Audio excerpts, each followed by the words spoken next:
अहाँ सबके हमर नमस्कार। आइ अहाँ सब एक कन्यादान गीत सुनू। और नेट के चलते हम पहले रिपोर्ट न दे सकलहुँ जे हम आइ लाइव आयब, और आइ हम दोसर आईडी से लाइव एलहुँ हँ। सुनू, ई गाना छी विद्यापति रचित कन्यादान गीत, शिवविवाह गाना छियै। ऊँचे मंदिर चढ़ी बैसली रानी, राजा सकरती विचारय। ऊँचे मंदिर चढ़ी बैसली रानी, राजा सकरती विचारय।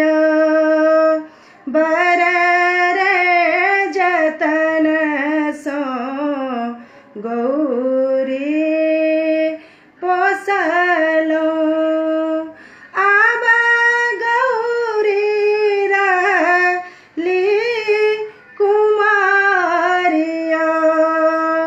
बर रे जतन सो गौरी पोसलो, आब गौरी रहली कुमारिया।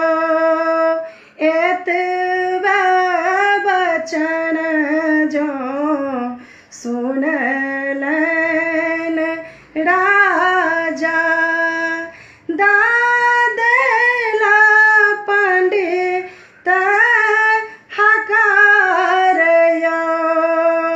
एतबा बचन जो सुनलन राजा, दादेला पंडित हकारय। आबत पंडित बैसथु आंगन, ताकि देतु विवाह का दीनय।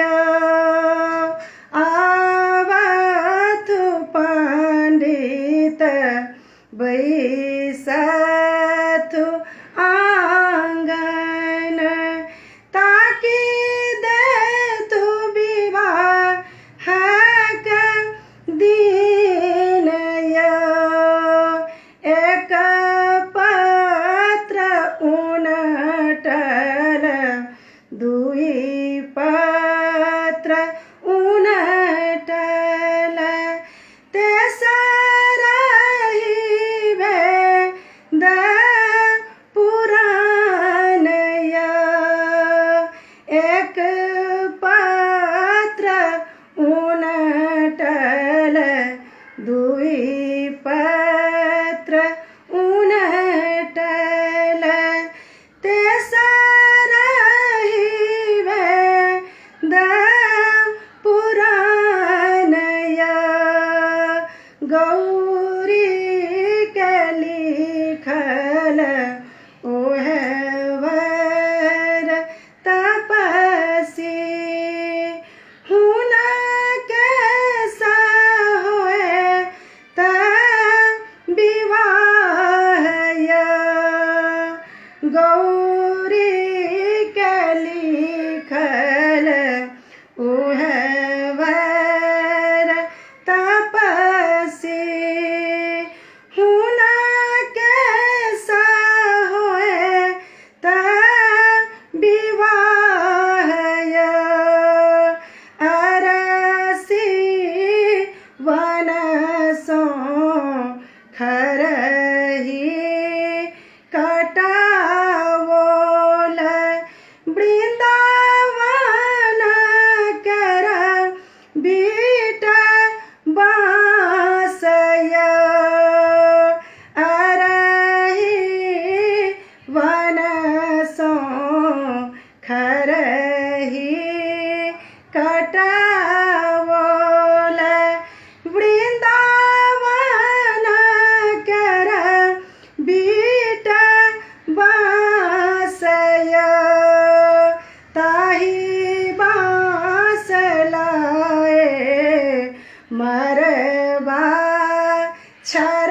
छरावोल ढाउर लारा जा हंसय एक दिस बसला ऋषि मुनि गण सब एक दिस गायन लोकय सोनमा जो रहतो गौरी फेर तोर बैतो सिंदूर फेरल नहीं जातय सोनमा जो रहतो गौरी फेर तोर बैतो सिंदूर फेरल नहीं जातय भनहि विद्यापति सुनहु मनाइन दृढ़ करू अपन ज्ञान पार्वती के इह पति लिखल मेटल नहीं जातय ऊंची मंदिर चढ़ी बैसली राम